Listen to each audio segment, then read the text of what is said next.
یا ایھا الذین آمنوا انما الخمر والمیسر والانصاب والازلام رجس من عمل الشیطان. اللہ کہتا ہے اے ایمان والو، اے ایمان والو، یہ خمر، یہ نشہ، یہ شراب، میں آگے کی چیز کا تشریح اور ترجمہ بھی نہیں کروں گا، بس آج کے اسی عنوان کو لے لوں گا. اللہ کہتا ہے یہ نشہ، یہ شراب رجس من عمل الشیطان، یہ شیطان کا عمل ہے، یہ ناپاک عمل ہے، یہ گندا کام ہے، یہ نشہ کرنا گندا کام ہے. اللہ کہتا ہے فَاجْتَنِبُوهُ، تم اس سے بچو، لَعَلَّكُمْ تُفْلِحُونَ، تاکہ تم کامیاب ہو جاؤ. اللہ کہہ رہا ہے. اب نشے کی تھوڑی سی ڈیٹیل میں کر لوں گا کہ ذرا آپ سوچو. اللہ کہہ رہا ہے کہ نشہ یہ ناپاک کام ہے، گندا کام ہے، شیطان کا کام ہے، اس سے بچو، کامیاب ہو جاؤں گے. اور اللہ کے نبی کیا کہہ رہے ہیں؟ پیارے نبی نے کیا کہا؟ الخمر ام الخبائث، کہ شراب، نشہ تمام برائیوں کی ماں ہے، تمام برائیوں کی جڑ ہے. نشہ کرے گا، شراب پیے گا. جب نبی نے کہہ دیا کہ نشہ تمام برائیوں کی ماں ہے، تو میں سادے انداز میں کہتا ہوں کہ نشہ کو اسلام نے حرام قرار دیا. اور یہ بھی سن لو، یہ بھی سن لو، قرآن اور حدیث کو سامنے رکھتے ہوئے مسئلہ یہ ہے، شریعت یہ کہتی ہے کل مسکر حرام، کہ ہر نشہ والی چیز حرام ہے، ہر نشہ والی چیز حرام ہے. یہ کیوں کہہ رہا ہوں؟ کیونکہ ہمارے دماغ میں کیا گیا فاروق بھائی کہ صرف شراب حرام ہے. دماغ میں یہ گندی بات آئی ہے کہ صرف شراب حرام ہے. میں نے ایک مرتبہ مسجد عمر میں جب میں امام تھا وہاں پر میں نے بیان کیا شراب کے بارے میں، نشے کے بارے میں، تو فوراً ایک جوان مجھے باہر ملا جمعہ کے بعد اور دھیرے سے کہنے لگا مفتی صاحب اللہ کا شکر ہے اپن شراب نہیں پیتے، میں بیئر پیتا. کیا پیتا؟ بیئر پیتا. اور قرآن میں بیئر کے بارے میں تو کچھ نہیں ہے نا، تو بولا نہیں بیئر کا الگ سے لانا پڑے گا تیرے واسطے.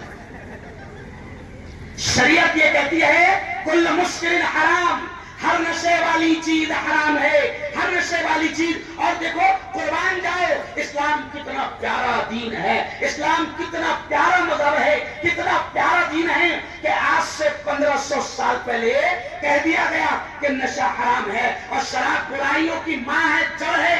یقین مانو دنیا میں جتنے مرڈر ہو رہے ہیں، اب جملے پر دھیان دینا، دنیا میں جتنے مرڈر ہو رہے ہیں، دنیا میں جتنے قتل ہو رہے ہیں، دنیا میں جتنے ریپ ہو رہے ہیں، دنیا میں جتنے دنگے فساد ہو رہے ہیں، دنیا میں جتنی، میں صرف ہندوستان کی بات نہیں کر رہا، دنیا میں جتنی تباہی مچی ہوئی ہے، میں بالکل کھل کر یہ کہتا ہوں کہ 90% مرڈر کرنے والے نشڑی ہوتے ہیں، ریپ کرنے والے وہ نشہ کرتے ہیں.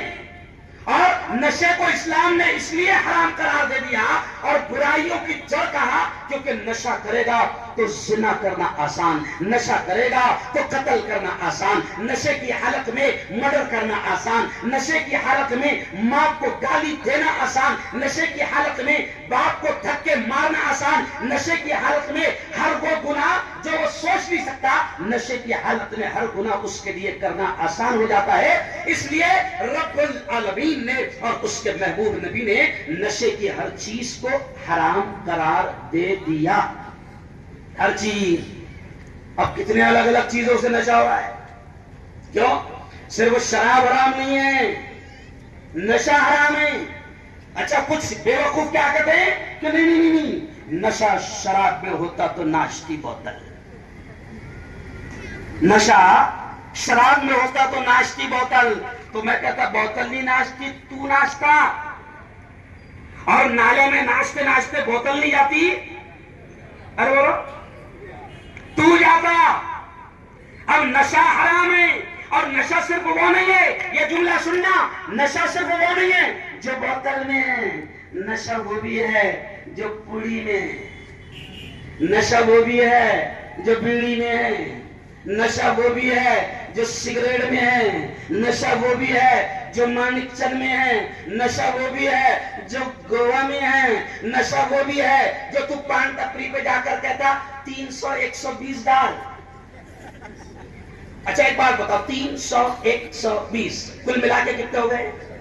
ارے بولو نا 420۔ تو سیدھا سیدھا بولنا ٹپری والے کو کہ 420 آیا، 420 ڈال۔